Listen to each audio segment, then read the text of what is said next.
Hi Taurus, here's a general look at your solar chart for May 2014, and may I wish you a happy birthday if you haven't had it already. It's a powerful time. It's always a powerful time for a sign that has the sun in the same position as it was on the day and the hour of the birth. So that's why birthdays are so important, and astrologically speaking, well, this would be a good time of the year to take stock of things, have a review, look back over the year, but also definitely this is a time to be moving more into activities which will improve things for yourself, which will make your life more pleasant, more beautiful. It's definitely a time to be more self-centered and more supportive to yourself. And that could be your body, you know, as well as your inner self. And it's time to maybe play a little bit more, give more time to aims and ambitions close to your heart, and reach out into whatever is empowering for you. You haven't been having a very easy time, you Sun Taurus people or Taurus rising people, because of the long-running aspect Saturn in your opposite sign Scorpio. And this month it will be those of you born around about the 10th to the 12th of May, or with 18 to 21 degrees rising.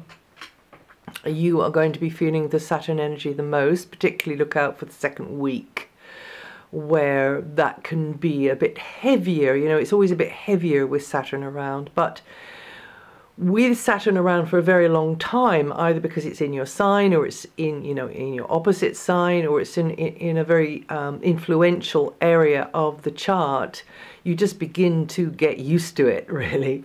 So this Saturn cycle, though, and Saturn takes about 29 years to go around the wheel, 30 years, means that you've just got to work harder at your close relationships or your one-to-one working type relationships. You've got to work harder at balancing and understanding your point of view with that of others. And you know, you go through various stages of that, of saying it's not me, it's all them. You know, it's not me in the wrong, it's their fault. Then too narrow, they're crushing me, they're disappointing me, they're frustrating me, whatever it is. Really, this is about the time to come more fully into your understanding actually of yourself, your relationship with yourself. Because once we've kind of done a bit of housework on ourselves and our relationship with ourselves, the programs we're running, then making those compromises and cooperating with others and really understanding where they're at and where they're coming from, it gets a lot easier. So that's actually what's behind this rather blunt style that Saturn has wherever she goes, you know. And this is a time for you to work harder at overcoming your own prejudices, your own bad habits, your own historical, traditional expectations about how things should be, and step more into commitment and responsibility to yourself, I would say primarily, really. And then once you've understood certain things about how your responses are, and you've tidied that up, you've cleaned that up, you've understood that, then you can understand more about others' responses and the way they are. And this is a make or break one for many relationships. You know, for Taurus rising or Sun Taurus, it can mean that there's a parting of the way. But also, if it's the making, then you want to step into more responsibility in the relationship, whether that's in your personal life or in your professional sort of business type life. I mean, in fact, Saturn delivers a lot more easily and in a less grumpy way, I find, with if it's formal rather than informal, because Saturn likes things to stay formal, doesn't like to get all sort of achy breaky and tearful. But anyway, yeah, in business type relationships, Saturn can deliver quite well. If you're in an ongoing relationship with somebody that you are getting something very important out of that relationship, which could stand you in good stead later on down the line, Saturn rules time, you see, then you just have to keep plugging away there at that relationship, cultivating, whether that's for professional or personal reasons.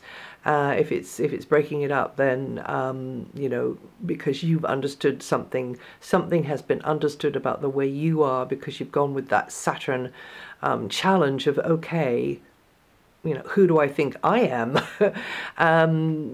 Then you can see that other more clearly, because all others reflect us.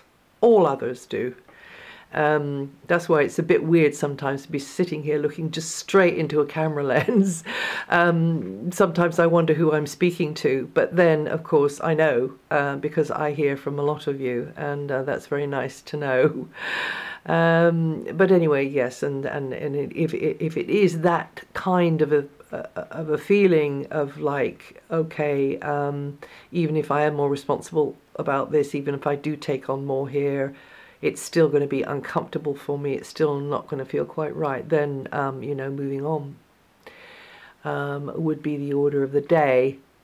So yes, that's a major one for you, Taurus, at the moment. And also I mentioned that even though we had a big lineup in the sky over April, you know, that's still around in the very beginning of May. And then as that one sort of begins to break out, that particular pattern, that configuration begins to break up, there is still going to be Jupiter opposite Pluto. And then even when that one has separated, there's still going to be Uranus over Pluto for May. So if you did listen to the one for April, you'll have an idea about that one. But I just want to zone in again over this last little segment, because Jupiter has been opposite Pluto for a while now, this last little segment of that, and saying to you that as Jupiter is in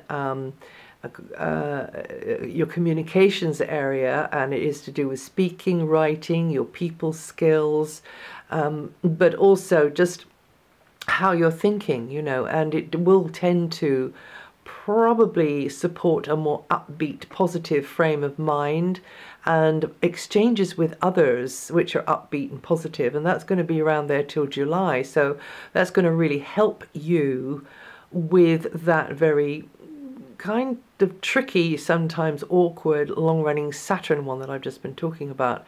And you can really maybe start playing around with new concepts which are unfamiliar to you, because you are listening to somebody else's slant on things, and I mean really listening to their slant on things, but also listening to yourself, and maybe even dialoguing more with yourself, not in a sort of a moaning, grumbling, grouchy kind of a way, but just actually listening to the, you know, your own script. How does it go round and round and round in your head? But this is generally a really good transit for you, and it is opposite Pluto, which is also in a really good transit for you. So I would hazard a guess that with these two opposite each other, continuing to be opposite each other, it is about, what do I have to throw away in order to expand into a new dimension of life, you know, what do I have to let go of in order to really grab those opportunities that are out there for me. And Jupiter Pluto sometimes can, if they are working at the bottom of their game, in this area that you have them, mean that your approach is too blinkered, your thinking is too narrow, it's maybe even jealous. It could be manipulative, or vice versa. Somebody's thinking could be too narrow, too blinkered, too jealous, even manipulative about you. But if you're suspecting that, then you're carrying it, aren't you? So try to get out of that vibrational flow. tough as it is, I know. But try and get out of that vibrational flow, and once you do, start to open up your ideas and not get to be too consumed by a set of ideas, but kind of just be a bit more chilled about it, more relaxed, and bring some humor, a little dash of humor in there, and philosophy, and a sort of like, oh well, life is too short for this. Then you're not holding that anymore. And when you're not holding that anymore, whether it's to do with yourself or whether it's to do with them, and you're blaming them for it, then your vibration just automatically clicks up, and then you start to attract, wow, whatever else is out there. And it could be that this need for you to broaden your horizons, and learn from that broadening horizons, literally traveling to somewhere which is fresh and new, which is really going to open your mind up to new things. I mean, as I say, this one has been around in and out for over quite a while, but then you could be very, very pleased that you did get a hold of this and get control of it. Now, other news, until the 21st, of course, you've got the sun in your sign. Mercury's there as well, putting you very fairly and squarely in the stream of information exchange. Lots of things to get your head around, lots of toing and froing and coming and going and mixing and mingling and meeting and greeting. Could be the way of it. Definitely quite a chatty time, but try to engineer quiet spaces for yourself, because there just might be so much coming at you. Until the 3rd, Venus does bring a lovely sort of warm feeling into the area of friends, and also new associations, maybe making new friends, really supporting that, very much underpinning in a positive way group gatherings of all kinds, team efforts, and Venus is very sociable and helpful here, pooling forces and resources with others. Then from the 3rd and for most of the month until right at the very end of the month, Venus is transiting a more background area of your solar chart. You're keeping those feelings too close to your chest, maybe you being uncertain about things there, you mulling it over, you sort of weighing it up, whatever it's about, and maybe because of Venus and the knack of finding the balance, being able to iron out whatever's troubling, and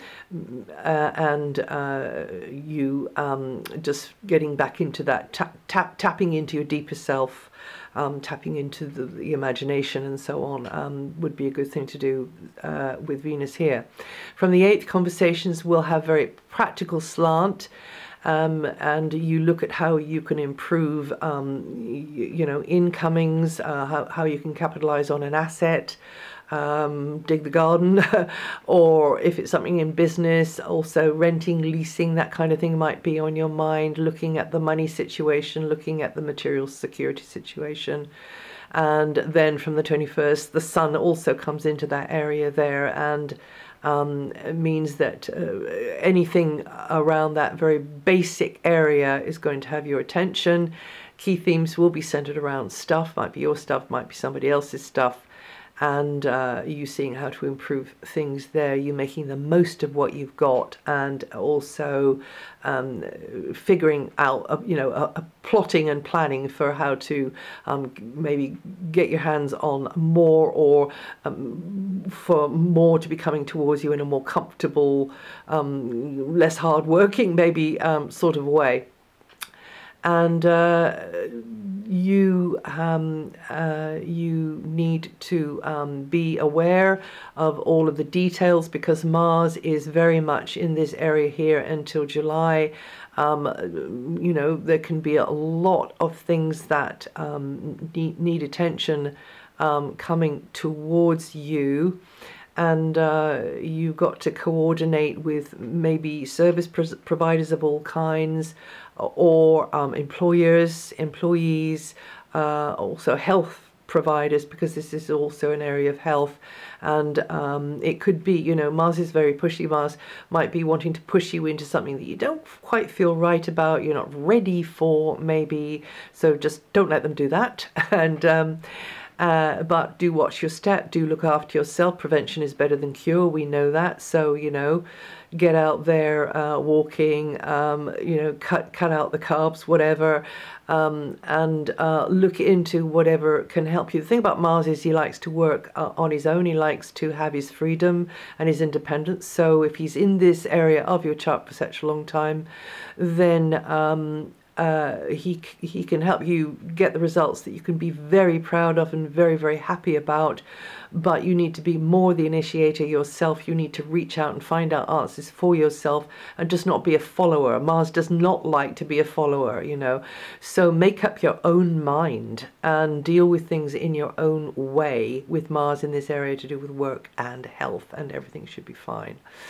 And that's it for May. If you know your rising sign or your moon sign, listen to the forecast for those. But also, all of this is written up on my website, and you'll find the dates of birth in your sign that will be most affected by some of the transits. I'll leave that there for you to find. And yeah, I'll see you the next time.